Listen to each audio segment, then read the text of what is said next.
सर्वसामान्य माणसाला आठवणीत ठेवलं जातं, माझ्यासारख्या स्वार्थी माणसाला आठवणीत ठेवलं जातं ते 3 दिवसासाठी. पण जी माणसं अखंड आयुष्यभर दुसऱ्याच्या कल्याणासाठी काम करतात, आपल्या आयुष्यातला कण न कण, क्षण न क्षण एखाद्या तत्वासाठी, एखाद्या सत्वासाठी, अनेकांच्या हितासाठी व्यतीत करतात, त्यांची साजरी होती ती जयंती आणि पुण्यतिथी होती. आम्ही आज त्यांचं स्मरण आणि त्यांच्या विचारांना आत्ताच्या परिस्थितीमध्ये आम्हाला काय करणं अपेक्षित आहे त्याच्यावर आपण थोडंसं बघणार आहोत. असं म्हटलं जातं की समाजवादी विचारसरणी देश स्वतंत्र झाल्यानंतर देशानं स्वीकारली. त्यावेळेला समाजवादी विचारांच्या सर्व त्या हितकारक लोकांच्या मनामध्ये विचार असा होता की देश स्वतंत्र झाला आणि या देशामध्ये आर्थिक सामाजिक अशी प्रचंड विषमता आहे. आताही बघितलं तरी प्रचंड विषमता आहे. इथं 3 प्रकारचे लोक आहेत, आहे रे, नाही रे आणि अजिबात नाही रे. खूप आहे रे. इथं 20% लोक इतकी श्रीमंत आहेत की किती खाऊ इतकं त्यांच्या घरामध्ये आहे. 20% लोक इतकी की त्यांच्या घरामध्ये संध्याकाळी 2 वेळची चूल पेटवण्यासाठी काही नाही. म्हणजे 20% लोक अति खाऊन मरतात, 20% लोक काही न खाता मरतात आणि मधली आमच्यासारखी 40%, 50% लोक या दोघांना शिव्या देत मरतात.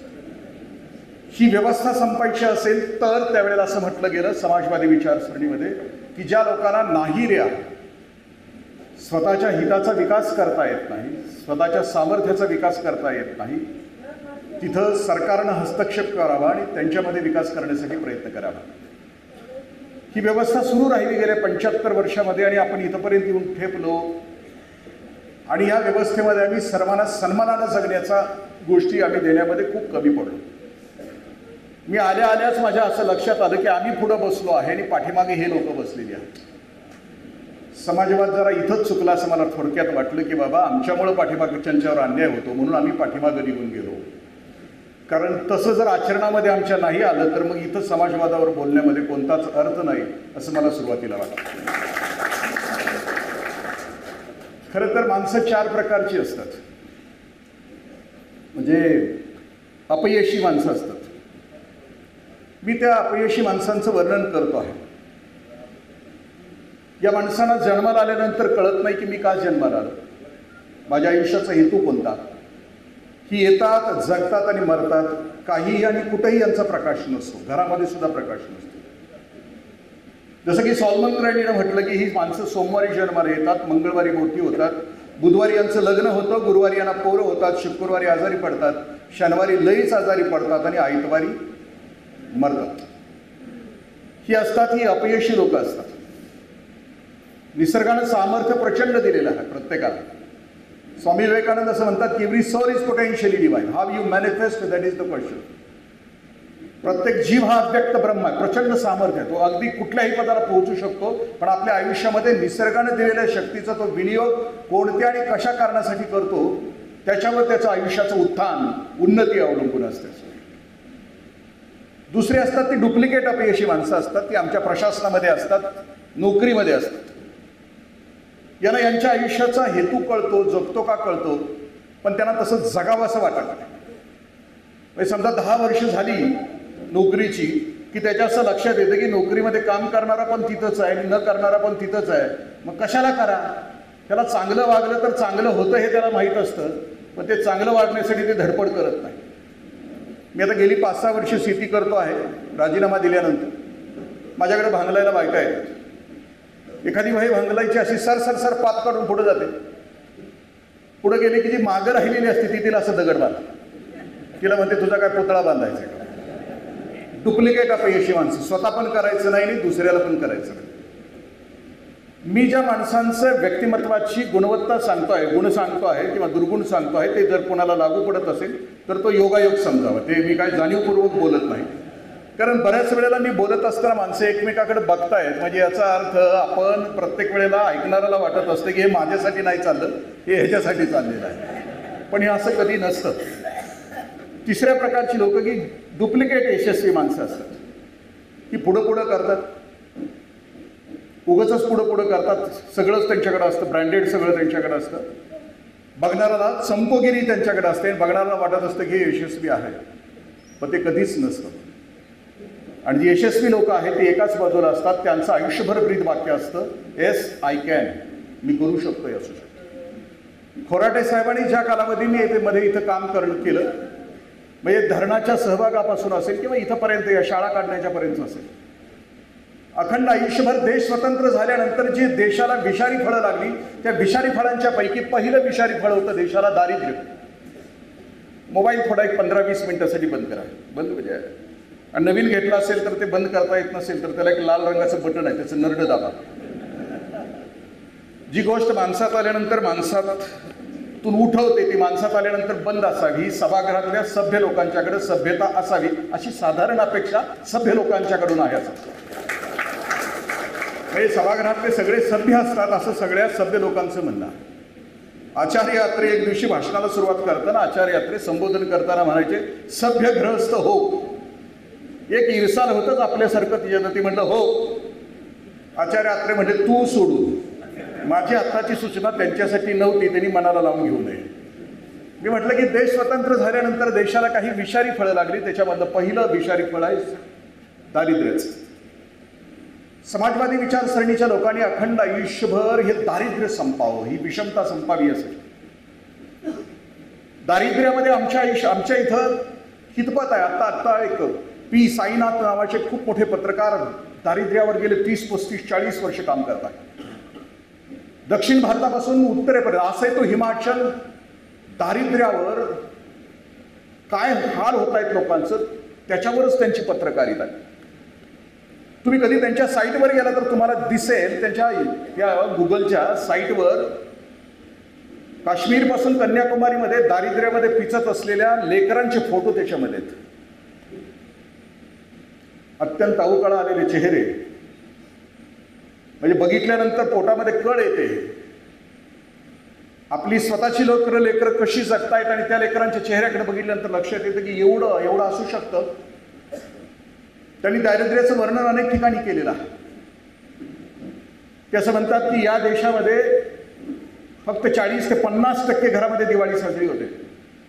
60-70 घरामध्ये दिवाळी नाहीये साजरी होते. दारिद्र्यामध्ये पिचत असणाऱ्या लोकांच्यासाठी ती 10, 11, 12 वर्षाची मुलं आहेत. काही ठिकाणी असे कारखाने आहेत, त्या कारखान्यामध्ये फक्त लहानच मुलांना काम दिलं जातं. कार्पेट विणण्याचे जे कारखाने आहेत तिथं आया बहिणींच्या बांगड्या आहेत, त्या बांगड्यांच्या खाचा आहेत, त्या खाचामध्ये सोन्याचा अर्क, जो सुवर्ण रंगाचा अर्क भरला जातो, त्या अर्क भरण्याचे जे कारखाने आहेत त्या कारखान्यामध्ये मुलं जी काम करतात ती 10-11 वर्षाची मुलं काम करतात. त्याला कारण असं आहे की त्या लेकरांची बोटं आहेत ती नाजूक असतात आणि ती नाजूक बोटं कार्पेट नीट वळू शकतात आणि आया बहिणींच्या बांगड्यामध्ये जो सोन्याचा अर्क आहे तो नीट भरू शकतात. 12-13 वर्षाचं वय झालं, बाळाचं बोट मोठं झालं की त्याला काढून टाकलं जातं. त्याची पोटाची पुन्हा भ्रांत सुरू होते. 360 दिवस ही लेकरं काम करतात. त्यांना जर सुट्टी घ्यायची असेल तर त्यांना बोट कापावं लागतं. दारिद्र्य इथेही तुम्ही आम्ही जर बघितलं तर आपल्याकडे धनगरवाड्यावर जरी आपण गेलो पठीकडं, मी बऱ्याच वेळेला फिरत राहतो इकडं, कारण दारिद्र्याची डेफिनेशन अशी केली की अन्न, वस्त्र, निवारा, शिक्षण आणि आरोग्य यापासून व्यक्ती वंचित राहिली की ती दारिद्र्यामध्ये पिचत राहते. त्याच्या अंगावर अन्न असलं पाहिजे, वस्त्र असलं पाहिजे, निवारा असला पाहिजे, शिक्षण आणि आरोग्याची व्यवस्था. आरोग्याच्या व्यवस्थेविषयी मी आज तर बोलण्याची आवश्यकता नाही. आपण 2 दिवस झाला आपण बघतो आहे महाराष्ट्रामध्ये. ह्या सगळ्या व्यवस्था माणसाला, देशातल्या शेवटच्या माणसापर्यंत पोहोचणं अपेक्षित. मग जिथं देशाची यंत्रणा अपुरे पडते तशी तिथं या माणसाने स्वतःचं सामर्थ्य आणि त्या सामर्थ्यानं शिक्षण, आरोग्य देण्याचा प्रयत्न केला. ज्या शाळेमध्ये आपण बसलो आहोत ती शाळेची व्यवस्था यासाठी आहे की शिक्षण माणसामध्ये परिवर्तन घडवतं आणि स्वतःच्या पायावर उभं करतं. याच्यावर विश्वास ठेवून या लोकांनी स्वतःच्या हिमतीवरील लोकांच्या सहकार्यावर ही शिक्षण संस्था व्यवस्था इथं निर्माण केली. म्हणून तर ही लेकरं इथे शिकू शकतात. दारिद्र्य नावाच्या या शापाला समूळ काढण्यासाठी ह्या सगळ्या गोष्टींची आवश्यकता असतं. दुसरी विषारी फळ म्हटलं की निरक्षरता. निरक्षरता आणि दारिद्र्य याचं खूप वेगळं नातं आहे. तुम्ही जर केरळमध्ये गेला तर केरळमध्ये फक्त 3 ते 4% निरक्षर आहेत आणि त्यामुळं तिथला जो विकास आहे, तिथला GDP आहे तिथलं जे सामर्थ्य आहे, तिथली दारिद्र्यरेषेखालची लोकसंख्या ही 10% कमी आहे. म्हणजे शिक्षण आणि दारिद्र्याचा संबंध इतका जवळचा आहे आणि म्हणून शिक्षणाची व्यवस्था. तिसरी गोष्ट लोकसंख्या वाढ, त्याच्याविषयी सांगण्याची आवश्यकता नाही. आपण जवळजवळ मला वाटतं 6 महिन्यापूर्वीच आपण जगामध्ये पहिले आलो. एवढा पराक्रम आपण कधीच केला नाही आणि पाठीमागे टाकायला लागलो आपण चीनला. ह्या सगळ्यांची परिणिती लोकांचं जीवनमान चांगलं आणि उत्कृष्ट व्हावं यासाठी या सगळ्या गोष्टी आहेत. हे करण्यासाठी जे जे झटले त्यांच्यासाठी. आणि या लेकरांच्या समोर आम्हाला एक चांगला आदर्श, उगवत्या पिढीच्या समोर बाप या नात्यानं पुढच्या पिढीला एक चांगला आदर्श बाप पिढीने ठेवायचा असतो. आज एक मुलगा जर आपल्या वडिलांचे स्मृतिदिन साजरा करत असेल तर तुकोबाराय असं म्हणतात की माझ्या बापाची मिरासिगा, माझ्या वडिलांची मिरासिगा देवा तुझी चरणसेवा पांडुरंगा. किंवा जगी ऐसा बाप व्हावा ज्याचा वंश सिद्धीस जावा. बाप पिढीनं पुढच्या पिढीला जगण्याचं सामर्थ्य द्यायचं असतं आणि ते असं कचकड्याच्या भावल्यासारखं द्यायचं नसतं. एक समर्थ योगदान पुढच्या पिढीला द्यायचं असतं. आम्ही जर आमचा भवताल बघितला आणि तुमची माझी भविष्यातली पिढी बघितलं तर तिच्यासाठी कोणत्या गोष्टी. आज शेतकरी संमेलन म्हणून आपण आयोजित केलं दुपारचं. तर 3 दिवसापूर्वी या देशामध्ये शेतीमध्ये ज्यांनी आमूलाग्र बदल केला त्या स्वामीनाथन सरांचा वयाच्या 57व्या वर्षी जग सोडून निघून गेले. माझ्या आयुष्यातलं भाग्य आहे की काही मोठ्या लोकांना मी भेटलो, त्यापैकी स्वामीनाथन सरांना मी माझ्या आयुष्यामध्ये 2दा भेटू शकलो. त्या माणसाचा स्पर्श, त्या माणसाच्या जवळ मला जाता.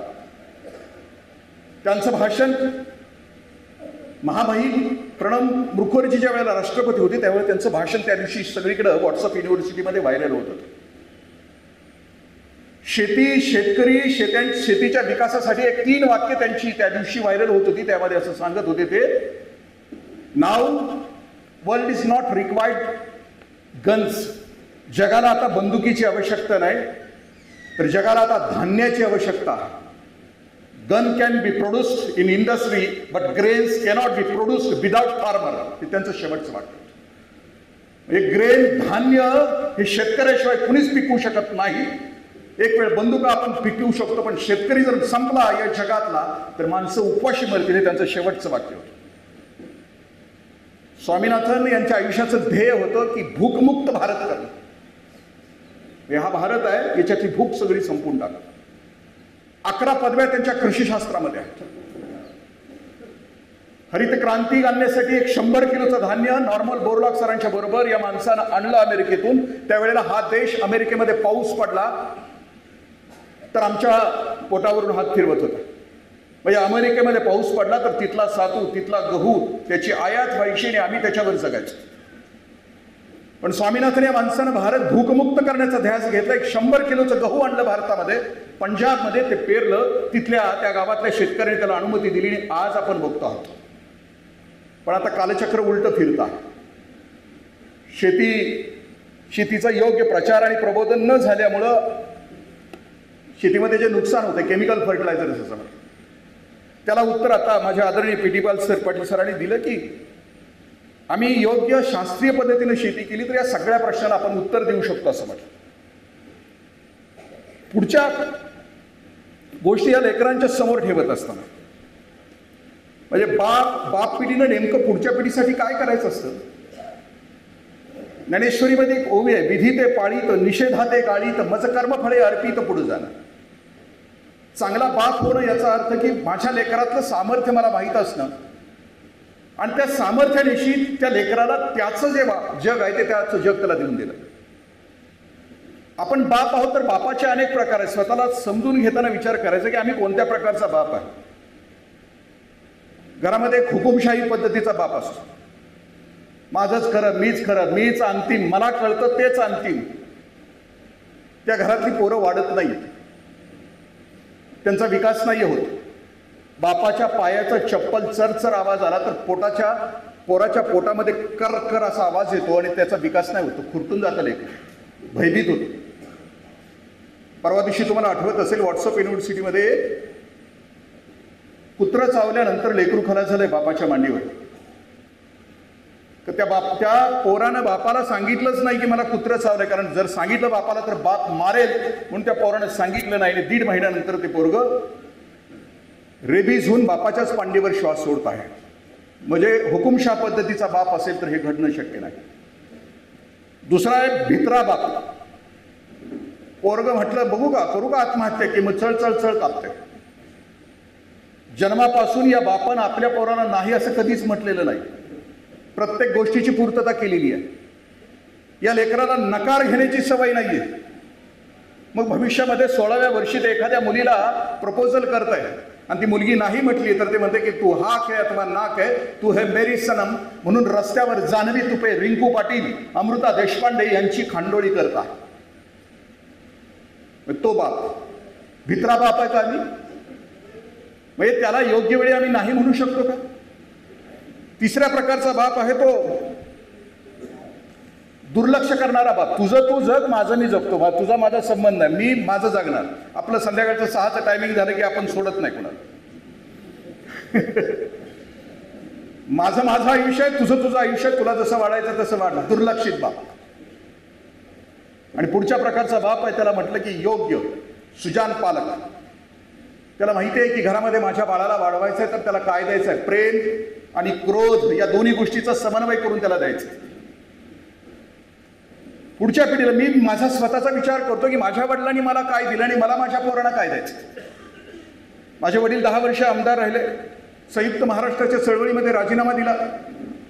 कर्मवीर अण्णा असताना अण्णा 20 वर्ष माझ्या घरी येत राहिले. 72 एकर जमीन माझ्या वडिलांनी कर्मवीर अण्णांच्या पदरात दान दिली. त्यावेळेला मी सरकारी नोकरीत आलो, त्यावेळेला माझ्यासमोर सुद्धा मोहाचे अनेक क्षण आले, पण त्यावेळेला माझ्यासमोर माझा बाप उभा असायचा, ज्याच्या बापानं करोडोची दौलत गोरगरिबांची लेकरं शिकावीत म्हणून कर्मवीर अण्णांच्या पदरात दान दिलं. त्याचं लेकरू म्हणून मी जन्माला येतो. आणि मग सरकारी नोकरीत असताना मोहाचे क्षण आल्यानंतर आमचं काय आहे का नाही नावाची भीक जर मी मागितली असती तर मी माझ्या बापाचं नाव सांगण्याच्या लायकीचं राहिलो नसतं. म्हणून बाप व्हावं तर असा व्हावा. कारण पुढच्या पिढीनं बापाचं नाव पुढं, बापाचा विचार, बापाचं सामर्थ्य पुढे घेऊन जायचं असतं. लेकराला द्यायचं असतं ते मी म्हटलं की आता जगण्याच्या लायकीचं सामर्थ्य द्यायचं असतं. त्याचा वंश सिद्धीस जावा. घडणं आणि बिघडणं या लेकरांच्या समोर आदर्श देत असताना त्यांना त्याची स्वची जाणीव करून देता आली पाहिजे. कोणतं सामर्थ्य आहे त्याच्यामध्ये? आता जर बघितलं, मी मागाशी एक ओवी आपल्याशी शेअर केली, विधी ते पाळी तर निषेधा ते गाडी तर मज कर्म फळे अर्पित पुढे जात. जर घडवायचं आपल्या पुढच्या पोरांना तर त्यांना घडण्यामध्ये नेमका अडथळा कोणता? विधिवत ज्या गोष्टी आहेत ते त्यांच्यापर्यंत पोहोचवणं, निषेधार्ह ज्या गोष्टी आहेत ते त्यांच्या आयुष्यामधून काढून टाकणं हे काम राहतं. सगळेजण आम्ही बाप म्हणून आपण सगळ्यांनी, आई म्हणून आपण सगळ्यांनी विचार करू की आपण पुढच्या पिढीला जगण्याच्या लायकीचा समाज देऊ राहिलो आहे. जगामध्ये एक चळवळ सध्या सुरू आहे, नो किड्स मुवमेंट नावाची. बाळच जन्माला घालायचं नाही, दोन करण्यासाठी घालायचं नाही, ती काही जोडप्यांना बाळ यासाठी नको आहे की त्याला आयुष्याचा आनंद घ्यायचा, यासाठी नो किड्स मुवमेंट. आणि दुसरा एक संवेदनशील आई बापांचा वर्ग आहे की त्यांना लेकराला जन्म यासाठी नाही द्यायचा की जग तुम्ही आम्ही सगळ्यांनी मिळून जगाचा नरक करून टाकलाय. मराठीतला एक खूप प्रथितयश अभिनेता आहे, खूप विचारवंत आहे, चांगला, आणि त्यानं लग्न होऊन 15-20 वर्ष झाली, त्यानं बाळाला नाहीये जन्म दिला. तो म्हणतो की मला माझ्या पोराला नरकामध्ये नाहीये ढकलून द्यायचं असतं. ज्यावेळेला आपण लोकसंग्रह करतो तो लोकसंग्रह 2 प्रकारासाठी असतो की स्टँडर्ड ऑफ लिव्हिंग म्हणजे जीवनमानाचा दर्जा, राहणीमानाचा दर्जा उंचावण्यासाठी, आणि लोकसंग्रह आणखीन एकाच कारणासाठी असतो की स्टँडर्ड ऑफ लाईफ, जीवनमानाचा दर्जा उंचावतो. माणूस म्हणून तुमच्या आमच्या आयुष्याची उंची वाढवण्यासाठी असो तो त्या एका कारणासाठी लोकसंग्रह असतो. ज्यावेळेला पुण्यस्मरण आम्ही करतो, पुण्याचं चिंतन करतो, त्यावेळेला तुमच्या माझ्या आयुष्याची उंची वाढणं, विचारांना उंची वाढणं असं अपेक्षित असतं. विचारांची उंची याच्यामध्ये फरक आपल्याला समजता आला तर मी फक्त आपल्याशी शेअर करतो. मग लक्षात असेल की या देशामध्ये एक उद्योगपती, तिच्या हातातला मोबाईल 5 कोटीचा आहे, अंगावरची साडी 10 लाखाची आहे, पायातलं सँडल 2 लाखाचं आहे. आजची साडी उद्या नाहीये, आजचं सँडल उद्या नाहीये. 50व्या वाढदिवसाला 350 कोटी रुपये खर्च आहे. आणि जगभरामध्ये त्या आपल्या देशामध्ये आणखीन मला सांगण्याची आवश्यकता नाही. एक ही आणि दुसरे एक उद्योगपती मी आपल्याशी शेअर करतो. ओरिसामध्ये 1000 हॉस्पिटल्स तिनं काढलेली आहेत, मोफत आहेत आदिवासींच्यासाठी. मिळालेला सगळा पैसा समाजाच्या उन्नतीसाठी ती खर्च करते आहे. 2 लाख लेकरं तिनं आजपर्यंत डॉक्टर इंजिनियर केलेली आहेत. दारात आलेला कुठलाही तरुण तिनं आपल्या दारातून वंचित नाहीये घालवलेला. तिच्या जगण्यामध्ये एक सत्व आणि तत्व आहे. 50 पुस्तकं लिहिली. प्रत्येक पुस्तक तुमच्या माझ्या जगण्याला एक प्रेरणा देतं, एक उंची देतं. 20 वर्ष दुकानात नाहीये गेलेली, शॉपिंग केलेलं नाहीये तिनं. तिला विचारलं की का नाही शॉपिंग केलं, तर ती म्हणते की शॉपिंगला गेले याचा अर्थ की मला कोणावर तरी इम्प्रेशन मारायचं आणि आता कोणावर इम्प्रेशन मार. वर्षभरामध्ये तुमच्या माझ्या सारख्याला अहंकार येतो. जरा शक्ती आली 5-6 गोष्टींनी माणसाला अहंकार येतो. सत्तेने येतो, संपत्तीने येतो, पदाने येतो, प्रतिष्ठेने येतो, मानाने येतो, सौंदर्याने येतो. ह्या बाहेरच्या गोष्टी आहेत. सत्तेचा माज, संपत्तीची मस्ती आणि ज्ञानाचा अहंकार जिथं असतो तिथं ताटपणा असतो. सगळं तिच्याकडे आहे. वर्षभर तिला लोक असं म्हणतात की तुम्ही खूप मोठे आहात, तुम्ही दानशूर आहात, तुम्ही खूप लोकांच्यासाठी करता. म्हणून ती उद्योगपती एका खेड्यामध्ये जाते, वर्षातून 15-20 दिवस एका मंदिरामध्ये राहते. त्या गावातले सगळी शौचालय स्वच्छ करते. ओळख न दाखवता मंदिरामध्ये जाते, मोठेपणा संपवण्यासाठी. आणि इथं आम्ही मोठेपणा मिळवण्यासाठी काय धांदल चालू आहे आपल्याला माहिती आहे. आम्ही अखंड आयुष्यभर एका खोट्या गोष्टीच्या पाठीमागे अखंड आयुष्यभर चालत राहतो. असं म्हटलं जातं की महापुरुष ज्या वेळेला जन्माला येतात त्यावेळेला सृष्टीमध्ये महापुरुषांच्या येण्याची चाहूल असते. पृथ्वीवर येतात त्यावेळेला महापुरुषांच्या येण्याची चाहूल असते. तथागत बुद्ध जन्माला आले, सृष्टीमध्ये चाहूल होती. भगवान बुद्ध जन्माला आले त्यावेळेला सृष्टीमध्ये चाहूल होती. येतोय महापुरुष, एक इव्हॉल्व्ड सोल तुमच्या माझ्या आयुष्याची उंची वाढवण्यासाठी येतो आहे. भगवान महावीर जन्माला आले त्यावेळेलाही सृष्टीमध्ये काहीतरी चाहूल होती. माऊली जन्माला आल्या, तुकोबराय जन्माला आल्या त्यावेळेला सृष्टीमध्ये चाहूल होती.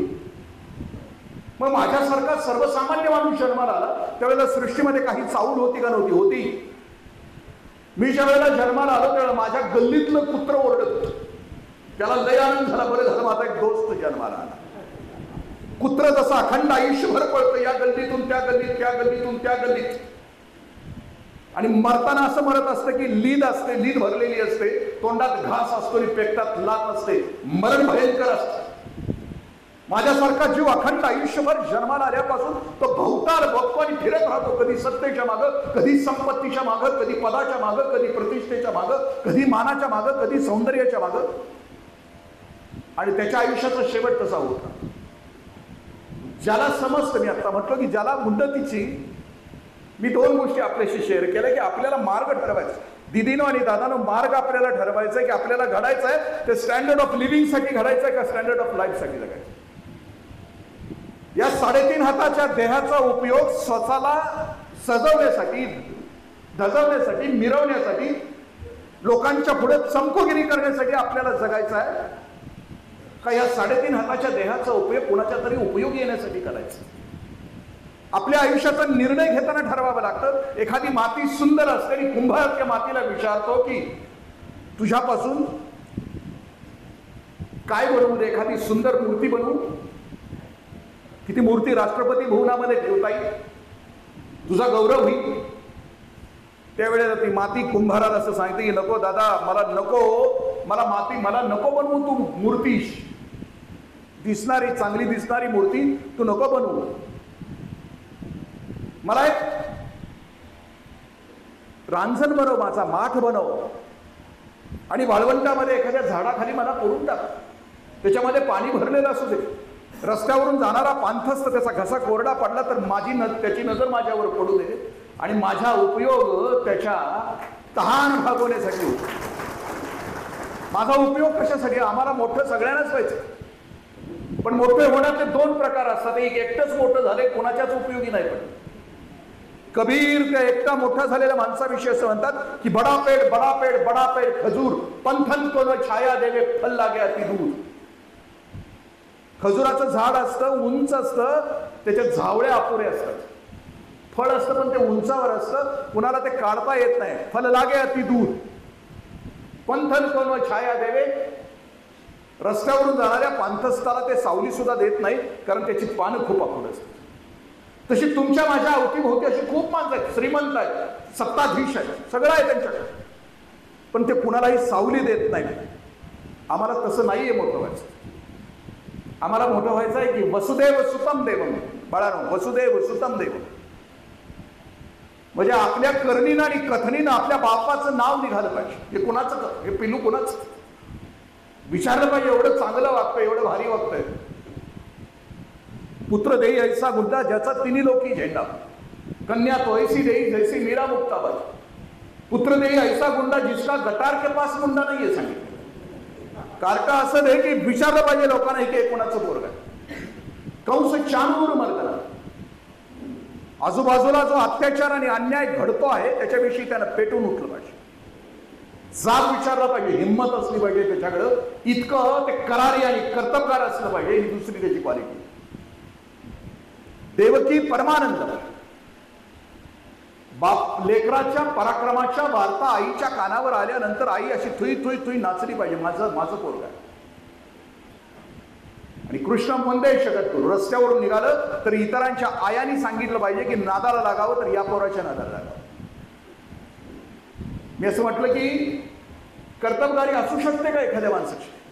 मी भगतसिंगांच्या आयुष्यावर 13 दिवस सलग करायला बोलत होतो, रोज 1.5 तास. भगतसिंगांचं आयुष्य 28 सप्टेंबर 1907 ते 23 मार्च 1931. 23 वर्षाच्या आयुष्यावर मी रोज 1.5 तास 13 दिवस बोलत होतो, तरी मला असं वाटलं नाही की मी भगतसिंगांच्या आयुष्याला न्याय दिला. इतकं समर्थ आयुष्य होतं भगतसिंगांचं. किती असावं. मी आई आणि लेकाचं नातं काय असतं त्याच्यावरचा फक्त एक प्रसंग सांगतो आणि पुढच्या गोष्टीकडे बोलतो. भगतसिंगांना 23 मार्च 1931 फाशी दिली. भगतसिंगांना भेटायला त्यांची आई 15 दिवस आली होती. त्यावेळेला भगतसिंग आपल्या आईला सांगतात की देख माँ, रोना नहीं, वीर की माँ कभी रोती नहीं. मला फाशी देतील आणि फाशी दिल्यानंतर माणसं तुला भेटायला येतील, पण एक गोष्ट लक्षात ठेव की वीर पुत्राची आई कधी रडत नसते, तिच्या डोळ्यामध्ये थेंब नसतो. जोपर्यंत तू जिवंत आहे तोपर्यंत तुझ्या डोळ्यामध्ये पाणी असणार नाही. भगतसिंग आपल्या आईला सांगतात. भगतसिंग नास्तिक होते. भगतसिंगांचं एक पुस्तक आहे मैं नास्तिक क्यों. त्याच्यामध्ये देवाला सवाल केले भगतसिंगांनी, तू इतका दयाळू आहेस तर जगामध्ये इतकी विषमता का, एवढं दुःख का, एवढ्या वेदना का, चांगल्या माणसाला त्रास का, वाईट माणसाचा उदो का. असे प्रश्न आहेत भगतसिंगांचे. देवाशी वाद घातला. भगतसिंगांच्या आई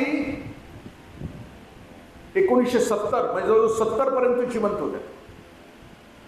भगतसिंगांच्या आईना 1965 साली उज्जैन नावाच्या नगरीमध्ये कृष्ण सरलदेव नावाच्या कवीनी त्यांच्या काव्याच्या प्रकाशनासाठी बोलवलं होतं. आणि ज्या वेळेला भगतसिंगांच्या आई उज्जैन नगरीमध्ये पोहोचल्या त्यावेळेला भगतसिंगांच्या आईच्या स्वागताला 65,000 तरुण होते. त्यावेळच्या तरुण पोरांना कळत होतं की कोणाकडे जावं, कुणाला बघावं. आम्ही आज तिघांनाच बघायला जातोय, नेते, अभिनेते आणि क्रिकेटियर. नेत्यांच्या सभांनाही आम्ही कसं जातो आपल्या सगळ्यांना माहिती. प्रचंड प्रभाव आहे आमच्यावर. काय झाडी काय डोंगर म्हटलं की लगेच किडा होता डोक्यामध्ये. टप्प्यात आलं की करेक्ट कार्यक्रम करतो की मी लक्ष देते कोणाचं बघाय, कोणी कोणाचं म्हटले, मी पुन्हा येईन म्हटलं की लगेच डोक्यामध्ये. इतका प्रभाव तुमच्या माझ्या आयुष्यात. आयडॉल्स, माझ्या बापानो माझ्या आयानो आयडॉल्स आपल्या लेकरांच्या समोरचे सांगतो आहे, कारण त्यांच्या डोक्यामध्ये पेट आहे. हे कार्यक्रम अशासाठी की हे आयडॉल्स आम्हाला बदलायचे ते. की जगामध्ये जे हितकारक आहेत, प्रामाणिक आहेत, ज्यांच्या आयुष्याची उंची अफाट आहे, अशा लोकांचे आयडॉल्स आमच्या लेकरांच्या समोर असतात. जसं की आता नीटच्या परीक्षेमध्ये जो नील खंडेलवाल नावाचा लेकरू आलं, नीटच्या परीक्षेमध्ये भारतात पहिला आलं, त्याच्या मुलाखतीमध्ये तो सांगतो आहे की मी मोबाईलला टच सुद्धा केलेलं नाही. निषेधार्थ गाडीत म्हणजे ते निषेधार्य आहे, त्याला त्याच केल्याशिवाय घडणं होत नाही. भगतसिंगांच्या आईचं स्वागत झालं, तिसरं राहिलंच सांगायचं, अभिनेत्यांचं सांगायचं राहिलंच. आमच्या काळातले अभिनेते बरे होते त्यातले त्यात. निदान बच्चन होता, अँग्री यंग मॅन होता, गरिबांच्या बाजूने उभा असायचा, म्हणजे असं चिंगारी होती. दिवार नावाचा चित्रपट आहे आमच्या काळात. किती प्रभाव असतो सांगण्याची आवश्यकता नाही. आता पोरांची बघा, ड्रेस बघा, फॅशन बघा डोक्याची. आमच्या काळात बच्चनचा आमच्यावर प्रभाव असल्यामुळे मी सुद्धा बच्चन होतो त्यावेळेला, असं इथपर्यंत केस होते. आमचे वडील म्हणायचे आला ज्ञानेश्वर आला. आमच्या पॅन्ट बच्चनच्याच होत्या त्यावेळेला, एलिफंटा पॅन्ट आणि बेल बॉटम, त्याला चेन असायची मागणं. ग्रामपंचायतीने नगरपालिकेनं कुठलंही कॉन्ट्रॅक्ट दिलं नसताना अख्ख्या गावाचे रस्ते आम्ही स्वच्छ करत होतो. त्या दिवारमध्ये आमच्या चित्रपटाची गुणवत्ता सुद्धा बघा त्यावेळेच्या. म्हणजे त्यावेळेच्या सगळ्या चित्रपटामधले हिरो हिरोईन स्पर्श करत नव्हते एकमेकाला. बागेत हुतू थुतू कबड्डी कबड्डी गाणं असायचं, ते कुठलं तरी असायचं गाणं गाणं गाणं गाणं गाणं, स्पर्श नाही, फक्त मागं मागं पडणं. मग गाण्याच्या एंडला दोन फुलं एकमेकाला चिकटायची, विषय संपला, आपण समजून घ्यायचं दिस इज प्रणय. आता डायरेक्ट आतिक्या खंडाला जे निघालंय, भरभराटीनं निघालंय. देश स्वतंत्र झाला त्यावेळेला अमेरिकेच्या एका राजदूताला प्रश्न विचारला होता 1961 साली की या देशाविषयी तुमचं मत काय आहे. त्यावेळेला तो असं म्हटला होता की या देशामध्ये अराजकाची स्थिती आहे, परंतु ती सुप्तावस्थेत आहे. त्याच्या आयुष्याला 100 वर्ष पूर्ण झाली आणि सुदैवाने तो जिवंत होता. आणि भारतातले एक पत्रकार त्यावेळेला अमेरिकेमध्ये होते आणि त्यांना विचारलं की भारताच्या सद्यस्थितीविषयी तुमचं मत काय. त्यावेळेला ते भारतातले राजदूत त्यांना असं म्हटले होते की भारतामध्ये त्यावेळेला मी असं म्हटलं होतं की अराजक आहे, सुप्तावस्थेत आहे, आणि आता मी ठामपणे असं म्हणतो आणि माझं दुसरं वाक्य बदलतो. पहिल्या वाक्यावर मी ठाम आहे, भारतामध्ये अराजक आहे, पण ते आता प्रकट अवस्थेमध्ये आहे. त्यावेळेला म्हटलेलं. मी आता सांगितलं ना, गती किती प्रचंड आहे. ते दिवार चित्रपटामध्ये मध्यंतरामध्ये डायलॉग आहे. अमिताभ 5 मिनिटं डायलॉग आहे त्याची. अमिताभ स्मगलर आहे, शशी कपूर इन्स्पेक्टर आहे. शशी कपूर इन्स्पेक्टर होऊ शकतो का व्यावहारिक जगामध्ये? नाही होऊ शकत. दिसायला चिकनाई म्हणून कोण होतं का? नाही, त्याला बॉडी तशी असावी लागते. त्यांची नसताना सुद्धा रोल दिलाय त्याला. अमिताभ लिजंड आहे, आश्चर्य आहे जगातलं. आणि त्या जिथं आई काम करत होती त्या पुलाखाली दोघं जण एकत्र भेटत आहेत आणि अमिताभ बच्चन शशी कपूरला म्हणतो की तेरे पास क्या है? मेरे पास बंगला है, मेरे पास गाडी आहे. 5-10 मिनिटं असं रिटून सांगता येते शशी कपूरला. तू इन्स्पेक्टर आहेस, प्रामाणिक आहेस, लाच घेत नाहीस, काय आहे तुझ्याकडे? मी बघ कसे स्मगलिंग करून सगळं मिळवलंय. त्याचे डायलॉग झाल्यानंतर शशी कपूर शांत बसतंय, चेहऱ्यावर कुठलाच हावभाव नाही, फक्त एकच वाक्य टाकते, मेरे पास माँ है. एक वाक्य, टाळ्यांचा कडकडाट, मध्यंतर. आता कार्ट्यांचे डायलॉग कुठले आहेत? जिकेगा नहीं साला. पुष्पा नाम समजकर आहे ते घ्या. मी आता शेतात राहतोय, शेतात ती कार्टी खेळायला येतात पुढं, एवढं कार्ट सुद्धा ती गट्टे खेळताना म्हणते जिकेगा नहीं साला. व्यवहारामधला आहे. आता तरी किती फरक आहे. म्हणजे मी 8 ऑगस्ट 1942ला महात्मा गांधींनी चले जावच्या चळवळीमध्ये चले जाव शब्द उच्चारला आणि भारतभर चळवळ सुरू झाली. आता आपण घरातल्या पोराला जरी म्हटलं चले जाव तरी ते चले जाव जात नाही. आपली लायकीच तेवढी असते ना. एक महापुरुष 2 शब्द उच्चारतो, 33 कोट हृदयामध्ये खळबळ उठते आणि रस्त्यावर येते.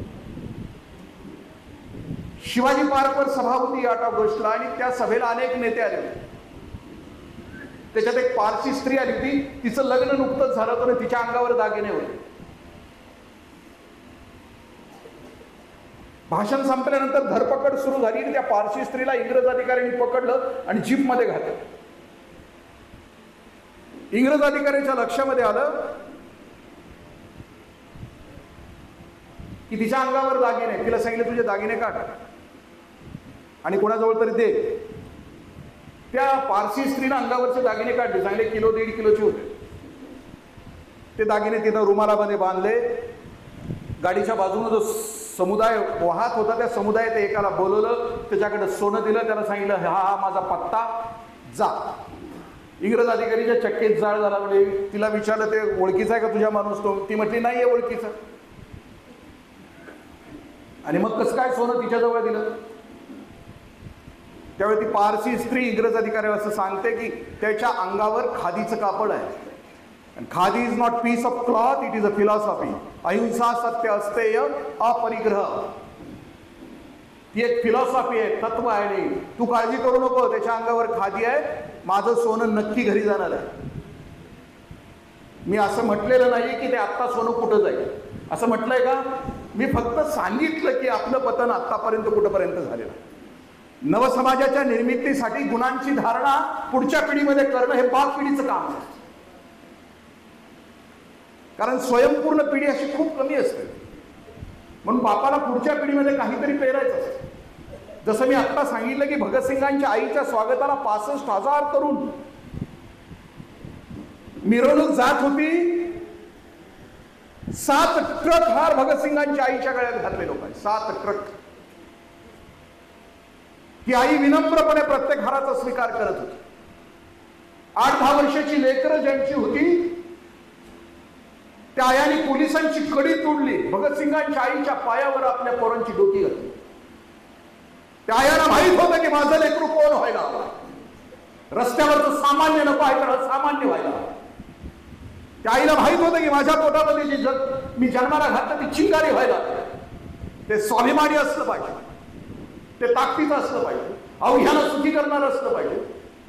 त्याच्या जगण्याचा अर्थ संकुचित असला कामा नये, तो व्यापक लोकहिताचा असला पाहिजे. त्या आयाला माहित होतं पुढची पिढी कशी घालायची. त्या दिवशी जी पोरं जन्माला आली उज्जैन नगरीमध्ये, त्या पोरांची नावं ठेवली भगतसिंग. आणि ज्यावेळेला हा समुदाय सभेमध्ये रूपांतर झालं तेव्हा भगतसिंगांच्या आईच्या लक्षात असं आलं की भगतसिंगांच्या अगोदर या देशासाठी चंद्रशेखर आझाद शहीद झाले होते आणि त्यांच्यावर काव्य नव्हतं लिहिलं. भगतसिंगांच्या आईने सांगितलं त्या कृष्णशरण देवना, जोपर्यंत चंद्रशेखर आझादांच्यावर काव्य नाहीये लिहिणार तोपर्यंत मी माझ्या लेकरावर लिहिलेलं काव्य नाहीये प्रकाशित करणार. आणि भगतसिंगांनी च्या आईने तो माईक हातात घेतला. 65,000 तरुण एका दिव्य आईकडे बघत होते आईकडे बघत होते. हजारो लेकरांच्या डोळ्यामध्ये पाणी होतं, कारण त्यांना माहित होतं की या आईनं आपलं लेकरू तुमच्या माझ्या सुखासाठी फासावर घालेलं होतं. कृतज्ञ होती लोक त्यावेळी. ज्याने ज्याने आमच्यासाठी काहीतरी केलं आहे त्यांच्यासाठी त्यावेळची सगळी तरुणाई कृतज्ञ होती. तिला माहित होतं उच्च गुणवत्तेचा अर्थ त्या तरुणाईला माहित. भगतसिंगांच्या आईने माईक हातात घेतला आणि त्यावेळेला एकच वाक्य ते असं बोलतात, कौन कहता है मेरा भगत मर गया, आप सभी की दिलों में मेरा भगत आज भी जिंदा है, आज भी जिंदा. आम्ही सगळ्यांनी स्वतःला प्रश्न विचारून बघूया ना, हमारे दिलों में भगत सिंग आज भी जिंदा है. आम्ही आमच्या वाट्याला आलेली कामं ताकदीनं करतो का? आम्हाला दिलेलं मत नावाचा अधिकार आहे की ते सतीचं वाण आहे. ते सतीचं वाण तरी आम्ही जपून करतो का? मतदान करताना करतो. करत असताना आम्हाला जसा हवा आहे नेता.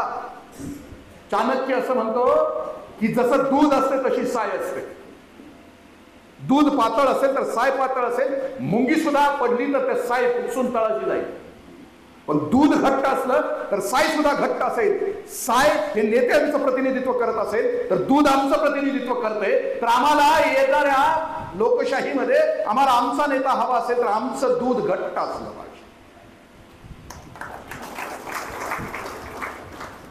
कारण निवडून देताना तुमच्या माझ्या अवतीभोवती जे चाललंय, मी लोकशाही, समाजवाद किंवा खोराडे साहेबांचं योगदान यासाठी की त्यांना प्रश्नाची जाणीव, समाजामध्ये असलेल्या दुखणाऱ्या नसा कोणत्या त्या नसावर दाब देणं आणि त्याच्यासाठी काम करणं.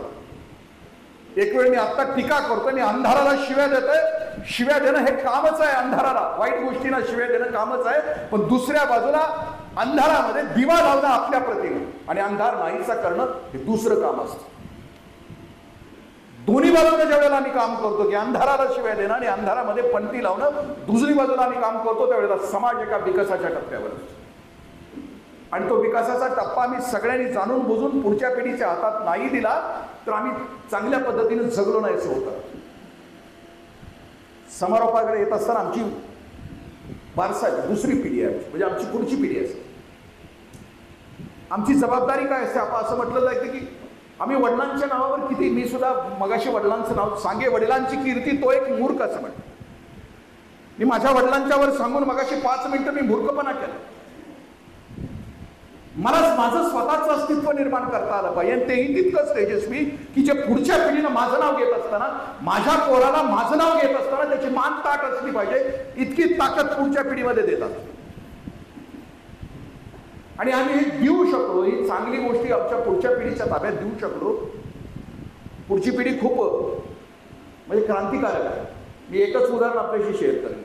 मी मगाशी एक उदाहरण आपल्याशी सांगितलं की पर्यावरणाचं प्रदूषण नावाचा एक विषारी या जगामध्ये ग्रेटा थुनबर्ग, माझ्या पिलानो पोरीनो, ग्रेटा थुनबर्ग नावाची पोरगी 16 वर्षाची होती 2018 साली. तिच्या वडिलांनी तिला सातत्याने सांगितलं होतं की बाळा 2050 साली पृथ्वीवरचं पर्यावरण आणि त्यातल्या त्यात माणूस नावाची जात संपणार आहे.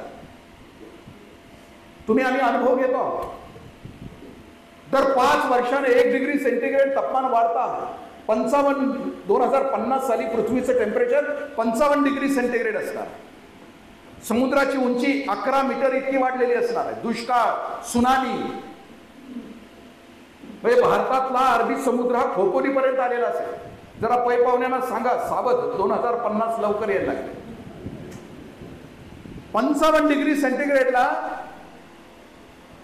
शेती करणाऱ्या माणसांच्या आयुष्यामध्ये सुद्धा त्यावेळेला आव्हान असणार आहे की 55 डिग्री सेंटीग्रेडला ऍक्लिमेटाइज होतील अशी धनधान्य त्यावेळेला उत्पादित करावी लागेल. पाण्याचं दुर्भिक्ष असेल तर पाण्यासाठी सिंथेटिक पाणी तयार करावं लागेल. आणि ज्या वेळेला ही पिढी, तिचा बाप आपल्या पोरीला सांगत होता की पोरे तुला श्वास घ्यायला हवा, प्यायला पाणी मिळणार नाही, त्या एकट्या पोरीनं स्वीडनच्या संसदेच्या बाहेर एक फलक लिहिला आणि त्या फलकावर लिहिलं, 16 वर्षाच्या पोरीनं लिहिलं की फ्रायडे फॉर द फ्युचर. क्रांती कशी होऊ शकते? मी मगाशी म्हटलं ना, पणतीची मशाल. आम्ही सगळेजण जरी मशाल बनलो, आत्ता जो अंधार आहे ना, पणती एकत्र येईल आणि मशाल बनेल तुमच्या माझ्या. आणि भोवताली जो अंधार आहे ना, तो अज्ञानाचा आहे, तो भ्रष्टाचाराचा आहे, तो पापाचा आहे, तो दुरिताचा आहे. कारण या लेकरांच्याकडे बघितल्यानंतर अनुभव संतती आपल्या पोटी जन्माला आली. ती पोरगी लिहिते की फ्रायडे फॉर द फ्युचर. जगभरातल्या 5 कोटी, म्हणजे ती जगभरातल्या पोरांना आव्हान करते की आपल्याला बाळा, आपल्याला मित्रांनो, आपल्याला पृथ्वी हवी आहे की ज्याच्यामध्ये श्वास घेता येईल, ज्याच्यामध्ये शुद्ध पाणी असेल, ज्याच्यामध्ये खायला अन्न असेल. जगातल्या 5 कोटी पोरांनी तिला सपोर्ट केलं. 1 वर्षानंतर तिचं भाषण झालं ते 5 लाख पोरांनी ऐकलं. तिच्यासाठी युनोला वसुंधरा परिषद बोलवावी लागली. युनोला सगळ्या देशातले पर्यावरणावर काम करणारे मंत्री होते आणि त्या मंत्र्यांच्या समोर या पोरीनं 4 मिनिटं आणि 52 सेकंदाचं भाषण केलंय. युट्यूबवर आपण गेला तर त्या पोरीचं भाषण आहे. त्या भाषणामध्ये ती बोलते, तिचा चेहरा, तिची शब्दफेक, तिचा अंगार, ती जगभरातल्या नेत्यांना असं म्हणते की तुम्हाला कोणता विकास हवा आहे? आम्हाला मारून तुम्ही विकास करणार आहे? आमच्या वाट्याला श्वास, अन्न, पाणी, हवा देणार नसेल आणि असा तुम्हाला विकास करायचा असेल तर हा अधिकार तुम्हाला कोणी दिला? तुम्ही बघा, संध्याकाळी तुम्हाला इंग्लिश येत नसलं तर ती पोरगी चेहऱ्यानं जे बोलते ना, लक्षात येते की तुमच्या माझ्या जीवाची धडकन वाढते. त्या पोरीनं जग हलवलं. तिला येणारी पिढी आहे ना, ती क्रांतिकारी आहे. तिला कळतं तिला काय द्यायला पाहिजे ते कळतं. आम्ही जर पुढची पिढी आहे तर आमच्या पुढच्या पिढीचं काम काय असतं फक्त आपल्याशी शेअर करतो. पूर्वी थांबवायचं का?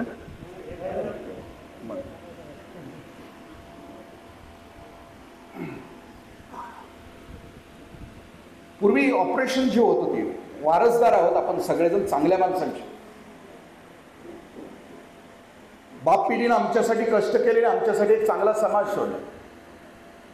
आम्ही जर सगळे बाप असू तर आपली एक जबाबदारी राहते की पुढच्या पिढीला जगण्याच्या लायकीचा समाज तयार करा. माणूस नावाच्या जातीनं मरायच्या अगोदर पुढच्या पिढीला जगायच्या लायकीचा समाज तयार करून मग मरायचं असतं. सावध हाका ज्या येत आहेत आता मुलांच्या बाबतीमध्ये, आणखीन एक गोष्ट शेअर करून मी पुढे जातो. मोबाईल नावाची गोष्ट आहे. आता माझ्या देशातल्या तरुणाईचं मोबाईलचं स्क्रीनचं टायमिंग 13 ते 17 तासाचं आहे. त्यांचं कॉन्सन्ट्रेशनचा पिरियड आहे तो 40 सेकंदाचा. तुम्ही कुठलीही फिल्म टाका, ते 40 सेकंदाच्या वर पोरगं बघू शकत नाही, इतकं त्याचं मेंटल डिस्ट्रॅक्शन झालंय. मी परवा एका खूप मोठ्या इंजिनिअरिंग कॉलेजमध्ये व्याख्यानाला गेलो होतो. ते प्राचार्य म्हणले, साहेब लय अवघड आहे. म्हणलं का? अहो सगळी कोरोनाचीच बॅच आली आहे, म्हणजे ऑनलाईन बॅच आहे. म्हणजे आम्हीच आमच्या शिक्षणाच्या गुणवत्तेविषयी आम्हीच चर्चा करतो आणि आम्ही त्याला उत्तर होणं आम्हाला नाहीये वाटत की आमची लेकरं त्या गुणवत्तेनं वर आहे. म्हणजे आता हे भविष्यामध्ये आमचे रस्ते बांधणार, हे आमचे इलेक्ट्रिसिटी सांभाळणार आहे. लेकरांची गुणवत्ता देत राहणं, गुणवत्ता आपल्याच घरामध्ये आपल्या सहवासानं त्या लेकराची वाढवत राहणं. एक कालावधी असा होता, सॉरी ते मगाचं एक उदाहरण सांगतो कारण आजूबाजूला घडतंय. सावध हाका काय? कारण ही लेकरं दिसली की पोट, कारण आता जगायचंय तर आम्हाला पुढच्या पिढीसाठी.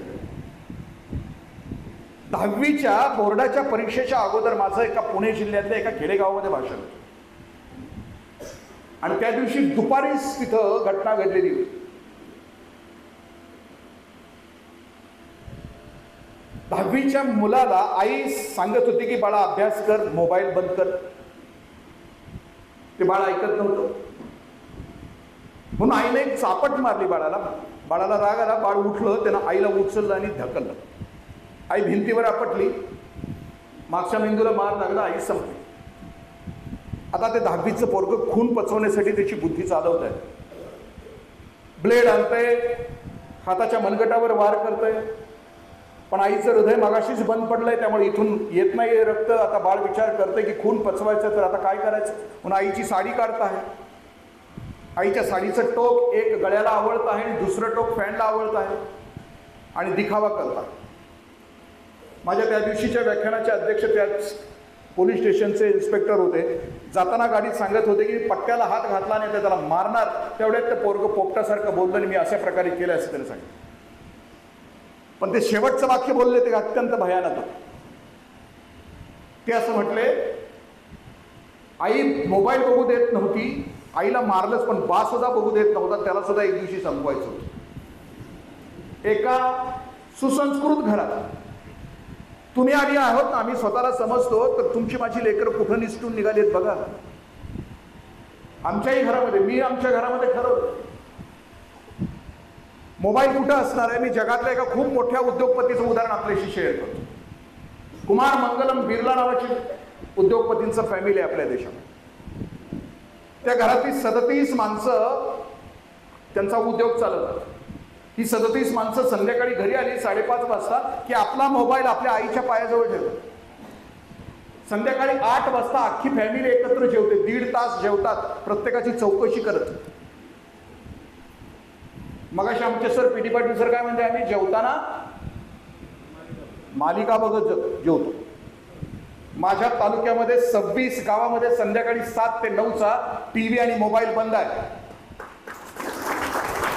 गावाने निर्णय घेतलाय, अख्ख्या गावाने 7 ते 9 भोंगा झाला की टीव्ही मोबाईल बंद. त्या वार्डातल्या पडलेल्या उमेदवारांना, निवडून आलेल्या उमेदवारांना फिरायचं घर ना घर, कोणाचं चालू आहे का, चालू असला तर त्याला दंड. आता ह्या कालच्या गणेशोत्सवानंतर जवळ 10-12 गावामध्ये आमच्याकडे डॉल्बी बंदचा ठराव झाला. कित्येक त्या लेझरना अंध झाल्या व्यक्ती, कित्येक जण मेले. आपल्या आयुष्याची मजा ही कोणाच्या आयुष्याची सजा होता कामा नये, हे तरुणाईला भान देण्याचं काम अजून जागे असलेली माणसं कित्येक केलं. जागृती, माणसाच्या आयुष्यातली जागृती ही पहिली स्टेप आहे, आणि जागा झाल्यानंतर विकृतीवर मात करण्यासाठी पावलं उचलणं ही दुसरी कृती आहे. जिथं दुसरी कृती झाली तिथं विकृतीला आळा बसायला सुरुवात झाली. नुसतं जागा होऊन चालणार नाही, तर त्याच्या ठिकाणी एक पाऊल उचलावं लागलं. मी म्हटलं की पुढच्या पिढीचं काम काय असतं. पूर्वी ऑपरेशन करायचं असलं 1930च्या अगोदर, तर माणसाला पूर्ण भूल द्यावी लागायची. म्हणजे माझ्या हाताला इथं जर फोड असेल आणि तो फोड जर कापायचा असेल तर मला पूर्ण भूल द्यावी लागायची. क्लोरोफॉर्म द्यायला लागायचा, आणि मग भूल झाली की मग तो इथला फोड कापला. 1928 साली इंग्लंडमध्ये एका डॉक्टरनी लोकल अॅनेस्थेशियाचा शोध लावला. लोकल अॅनेस्थेशिया या शब्दाचा अर्थ, जर इथं फोड असेल, इथंच इंजेक्शन केलं तर एवढाच भाग बधीर होईल, आणि हा बधीर झालेला एवढाच फोड कापून टाकता येईल, संपूर्ण भूल देण्याची आवश्यकता नाही. त्या डॉक्टरनी जो शोध लावला होता त्याच्यामध्ये 2 केमिकल्स होते, एक अ आणि ब केमिकल होतं. अ आणि ब केमिकलचं व्यवस्थित मिश्रण केलं, ते सिरीजमध्ये घेतलं आणि ते टोचलं की तो भाग बधीर व्हायचा. त्याला खात्री पटली की माझा शोध यशस्वी झाला आहे, आणि इंग्लंडमध्ये त्यावेळेला त्यांनी तो प्रसारित करायचं ठरवलं, आणि त्याच्यासाठी पहिला गिनीपिग, म्हणजे ह्याचा पहिला प्रयोग त्या डॉक्टरनी स्वतःच्या एकुलत्या एका मुलावर करायचं ठरवलं, कारण त्यांच्या मुलाला 6 बोटं होती. त्यांनी दुसऱ्या दिवशी लंडनमधले सगळे डॉक्टर आपल्या ऑपरेशन थिएटरमध्ये बोलवले, आणि स्वतःच्याच मुलाचं 6वं बोट कापायचं आहे. स्थानिक भूल यशस्वी झाल्याचं संशोधन जगाला अर्पण करायचं आहे, आणि त्याचा प्रयोग त्या दिवशी त्यांना करायचा होता, आणि म्हणून मुलाला त्यांनी घेतलं होतं.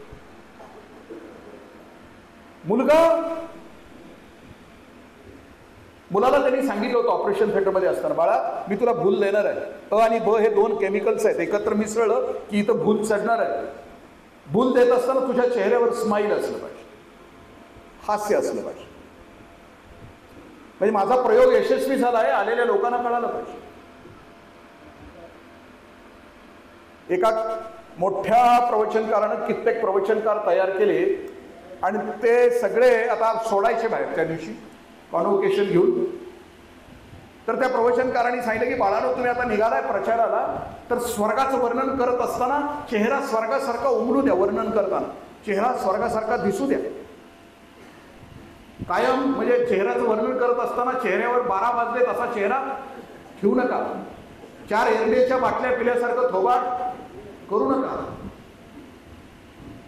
त्यातलं एक अर्धवट होतं, त्यानं उठून विचारलं, पण गुरुजी नरकाचा चेहरा, नरकाचं वर्णन करत असताना चेहरा कसा असला पाहिजे? गुरुजी म्हणले, आत्ता जसा तुझा चेहरा आहे ना तसाच ठेव. जगातल्या लोकांना अगर नरक कुठे बघायचं असेल तर तुझं थोबाड बघितलं की लोकांना कळेल की हे नरक आहे. कित्येक लोक, मी सभेला गेलो तर विनोद झाला तर हसत सुद्धा नाही. मग आता काय म्हणायचं? विवेकानंद असं म्हणतात की तुम्ही दुःखी असाल त्यावेळेला समाजामध्ये नका जाऊ, निराश असेल त्यावेळेला देऊ नका, कारण निराशा हा संसर्गजन्य रोग आहे. चेहऱ्यावर स्माईल ठेवूनच जावा कधी जायचं असेल. या वडिलांनी आपल्या मुलाला सांगितलं की बाळा मी ऑपरेशन करणार आहे, इंजेक्शन दिलं की तुझ्या चेहऱ्यावर स्माईल येईल. इंजेक्शन दिलं वडिलांनी, निम्मा अंका कापला, आणि बापाच्या लक्षात आलं की अ नावाचं केमिकल ब नावाच्या केमिकल मध्ये मिक्स करायचं राहिलंय. इंजेक्शन दिलं गेलंय तरी पोराच्या चेहऱ्यावर हास्य आहे, पोराला भूल चढलेली नाहीये तरी पोरगा हसता आहे. बापाच्या लक्षात आलं म्हणून बापाने चटकन ऑपरेशन पूर्ण केलं. ऑपरेशन थिएटर मधल्या सगळ्या डॉक्टरांना बाहेर घालवलं. ऑपरेशन तर यशस्वी झालं, पण परत आल्यानंतर पोराचा हात हातात घेत पोराला विचारला, बाळा भूल चढलेली नाहीये मला माहित होतं, चुकलं होतं माझं, पण तुझ्या चेहऱ्यावर हास्य कसं काय ठेवलंस, तू सहन कसं काय केलं? पोरगं उत्तर देतं, बाबा मला माहिती आहे की माझा बाप कधी चुकणार नाही. मायबापानं आम्ही बाप म्हणून चुकलो ना तर पोरं आम्हाला माफ नाही करणार. तुमची माझी लेकरं काही वर्षानंतर प्रश्न विचारतील की बाबा आम्हाला आमच्यासाठी कोणतं जग ठेवलंस? बेईमान, गद्दार, भ्रष्टाचार, कोणतं जग तुमच्या माझ्यासाठी ठेवलंय? तो प्रश्न तुमचा माझा, तुमची माझी पोरं विचारतील. तुम्ही बघा ना, म्हणजे मी मगाशी सांगितलं नो किड्स मुवमेंट. माझाही एक मित्र, माझं लग्न होऊन 28 वर्ष झाली. माझ्याही मित्रांची लग्न झाली. त्यातला एक मित्र माझा त्यावेळेला म्हणजे 10 वर्ष सलग आम्ही त्याला म्हणायचो, राम्या पोरग पोरगी घाल जन्माला.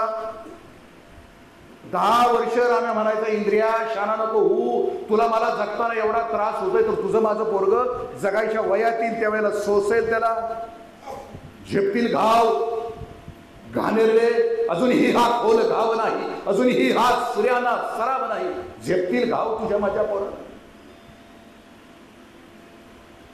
त्यांना माहित होतं. म्हणून आपण जर असू तर एक नवं जग, समाजवादाला अपेक्षित असलेलं मानवतेचं जग, की जिथं सगळ्यांना समानतेची वागणूक, सगळी विषमता संपलेली आहे. निदान आमच्या मनातलं तरी सगळे किडे संपलेले आहेत, घाणेरडे. आणि आम्ही पुढच्या पिढीला एक व्यापक माणुसकीचं जग आम्ही पुढच्या पिढीला देत आहोत. असं जर आम्ही करू शकलो, एक उन्नत, एक व्यापक, पुढच्या पिढीला जगण्याच्या लायकीचं जग देऊ शकलो, तर हा स्मृती तर आमच्यासाठी श्रेष्ठ ठरू शकतो असतो, किंवा आम्हाला जाग झाली. शेवटचा एक छोटा दृष्टांत देतो आणि सांगतो. आम्हाला कोणतं जग तयार करायचं? समुद्राचा कट, पुरी घायला आले, थांबरे बाबा एक 5 मिनिटं. किती छळ करावा ते पण आहे ना. त्यांचे 35 मिनिटाचे 2 तास असतात. 2 तासानंतर 10 मिनिटाची विश्रांती असते. आता तुम्ही बसला गेले आधीच 3 तास. शुगरचा पेशंट असेल तर त्यानं किती दाबून ठेवलं असेल आमचं आम्हाला माहिती. कारण 50 वर्षानंतर घायला येत आहे. शरीराची गंमत अशी आहे की बालपणी कप असते, तरुणपणी पित्त असते, म्हातारपणी वात असते. तरुणपणी पित्त का असते? ह्याच्या अंगावर जा, त्याच्या अंगावर जा, ह्याचं वाटोळं कर, त्याचं गुणगुळं कर, घरात भांडणं लागली भावाभावात की बाहेर राखेलचा डबा घेऊन उभा राहा, पित्तच असते ना त्याच्या डोक्यात. आणि म्हातारपणी वात असतो. जेवढा शरीरावर अन्याय केलेला असतो तरुणपणामध्ये, ते म्हातारपणात वचपा काढतायचे. बिजागऱ्या घायला ते गुडगं. जसं मला आता आमच्या गावची एक म्हातारी आजी 80-85 वर्षाची, बसताना उठताना बसताना बिजागरा वाजाय कार. ती पोराला म्हणायचं, अरे एखादं करडू मिळालं तर बघ, चावदी एकदम मरुदी मला. आणि गंज घालताना तिला मिळालंच करडू. तिच्या पोराला म्हणा, आया आणू का? गावदे आणायचे. करडू म्हणजे जहरीला नाग, गावदे आणू का? आय म्हणली, किरड्या माझ्या मरणावर टाकलाय, जगू दे किवायचं. जगायचं तर आहे, पण जगण्याची गुणवत्ता असली पाहिजे. 2 बहीण आणि भाऊ. 8 वर्षाचा भाऊ आहे, 5-6 वर्षाची बहीण आहे. समुद्राच्या काठाला खेळता खेळता शिंपले गोळा करतायत, घरी निघाले. बीचच्या बाहेर एक खेळण्याचं दुकान आहे. त्या दुकानामध्ये बहीण मागं निसटते आणि ते दुकानामध्ये थांबते. भाऊ पुढे जातोय काही पावलं. बहीण एका बाहुलीकडे बघते आहे. भाऊ पाठीमागे येतोय आणि बघतोय तर बहीण बाहुलीकडे बघते. ते बहिणीकडे एकदा बघतोय, बाहुलीकडे एकदा बघतोय. बहिणीला विचारते, बाहुली पाहिजे का तुला? ती म्हणते होय. मग ते भाऊ असा जबाबदार भावासारखा झाला, बाहुली घेतो, बहिणीला दिल्यानंतर एक काउंटरकडे जात आहे. काउंटरकडे गेल्यावर तो मालक आहे ना, तो मानवतावादी आहे, विकास. त्याला माहित आहे पुढच्या पिढीला काय द्यायचं. विलक्षण आहे, त्यानं कुठलाच भाषण नाही ऐकलेलं. ही विचारते त्याला किती. आता ह्याच्याकडे पैसा नाही, ह्याला पैसे म्हणजे काय माहित नाही, नाणं म्हणजे काय माहित नाही. हे विचारतंय दुकानदाराला किती. दुकानदार माहिती आहे त्याला पुढच्या पिढीला काय द्यायचं आहे. ते म्हणते तुझ्याकडे किती आहे. ते खिशातनं शिंपले काढते ना, असं टेबलवर टाकते. ते दुकानदार असं मोजायला लागते. ते म्हणते कमी आहे का? ते म्हणते नाही. ते आता 6 शिंपले काढून घेते, ड्रॉवरमध्ये टाकते, म्हणते झालं जा. बाहुली आईच्या बहिणीच्या हातात दिलेली, बहिणीचा चेहरा उजळलेला, खांद्यावर हात टाकून बहिणीच्या निघून जाते. कामगार आहे ना ते आमच्यासारखं इस्कातल्याला बेरकी. जग चांगलं चालावं त्याला वाटतच नाही. आला बांबू समोर सकाळी की सुरू. काय तो कुठला उठला आणि सुरू झालं घाण, म्हणजे जी वृत्ती आहे आमची त्या वृत्तीचा तो दुकानदार, स्वार्थी, संकुचित. ते म्हणते दुकानदाराला म्हणते मालक काय दिवाळ काढायचंय का? एवढी महागाईची बाहुली त्या पोराला फुकट दिली. दुकानदार जे म्हणतो ना, तो जो बाप म्हणून त्याला माहिती आहे पुढच्या पिढीला काय द्यायचं आहे, ते देणं म्हणजे खऱ्या अर्थानं या सगळ्या मोठ्या लोकांना आदरांजलीचं काम आहे. काय द्यायचं आहे पुढच्या पिढीला, तो दुकानदार काय सांगतोय कानात जीव आणून आपण ऐकू आणि लक्षात घेऊ की पुढच्या पिढीला बाप या नात्यानं तुम्हाला आणि मला काय द्यायचं. आणि ते नाही देऊ शकलो तर समजून चाला, तुमची माझी लेकरं अजून 10 ते 20 वर्षानं आकार माणसाचा असेल पण आत मात्र कोल्हे कुत्रे आणि लांडगे असतील. स्वतःच्या स्वार्थासाठी एकमेकाला बोचकारतील, लचके तोडतील. तो दुकानदार असं म्हणतो, अरे त्या पोराला पैसे काय आहेत माहित नाहीत, नाण्याची किंमत काय आहे माहित नाही. अरे राजा, ज्या वेळेला त्या पोराला कळेल पैसे काय आहेत, किंमत काय आहे, माझ्या बाहुलीची किंमत ज्या दिवशी त्या पोराला कळेल त्यावेळेला त्याच्या लक्षात येईल, त्याचा चांगुलपणावर विश्वास बसेल आणि या जगामध्ये अजून चांगली माणसं आहेत म्हणून जगामध्ये आयुष्यभर तो चांगुलपणा पेरत राहील. ते मी केलं. बाहुलीची किंमत सोडून दे. एक पोरग मी उभा केले की ज्याच्या हृदयामध्ये मी चांगुलपणाचं बीज पेरला. हे ज्या सगळ्या आहेत ना, या सगळ्या भविष्यातल्या लेकरांच्या हृदयामध्ये आम्ही बाप म्हणून चांगुलपणाची जर बिया नाही रोवल्या तर समजून चला की माणूस नावाची जात चांगुलपणावर जाते. तिला प्रेम आवश्यक. काय समाज आमचा भोवताला आम्ही करून टाकला. जात, धर्म, पंथ, हिंसा, घृणा, द्वेष, मत्सर कधी अपेक्षा केली होती? तुमच्या माझ्या बाप जाद्यांनी कधी अपेक्षा केली? पंजोबाच्या कालावधीमध्ये आम्ही सगळे सुखी होतो. कुठली भांडणं नव्हती, चोऱ्या नव्हत्या. भले 2 दिवस उपवासी राहत होतो आम्ही, पण खूप सुखानं जगत होतो. बाप पिढी तुमच्या माझ्या घरात सगळं आहे. ब्रँडेड शूज, ब्रँडेड कपडे, ब्रँडेड मोबाईल, हे दिल मागे मोर. पण समाजातल्या अवनीतीचा आम्ही कधी विचार केला का? मायबापांना आपल्या सगळ्यांच्या पायावर डोकं ठेवून विनंती आहे, जागे होऊया. निदान आपल्या जगातल्या सगळ्या प्रेरणा सोडल्या तर जगातली सर्वश्रेष्ठ प्रेरणा कोणती असेल तर पुढच्या पिढीसाठी जगणं. जनावर सुद्धा पुढच्या पिढीसाठी जगत असतात. रानात चरणाऱ्या रानगाया आपण कधी बघितल्या तर त्या रानगाया गोल रिंगण करतात आणि मध्ये वासरांना घेतात. कारण रानगायांना माहित असतं वाघाला, सिंह आला तर आम्ही मरू पण आमची वासरं जगायला पाहिजे. आणि मग चॅनलवर हत्तींचा तांडा आपण कधी जाताना बघितलं तर हत्तींच्या तांड्यातला सगळ्यात पुढचा हत्ती असतो तो वयस्कर असतो आणि पाठीमागचा हत्ती असतो ते पिलो असतो. रानातनं चालणाऱ्या हत्तींना सुद्धा माहित असतं की जंगलातून प्रवास करत असताना वाघाला, सिंहाला तर आम्ही केलं तरी चालेल पण आमची पोरं जगली पाहिजे.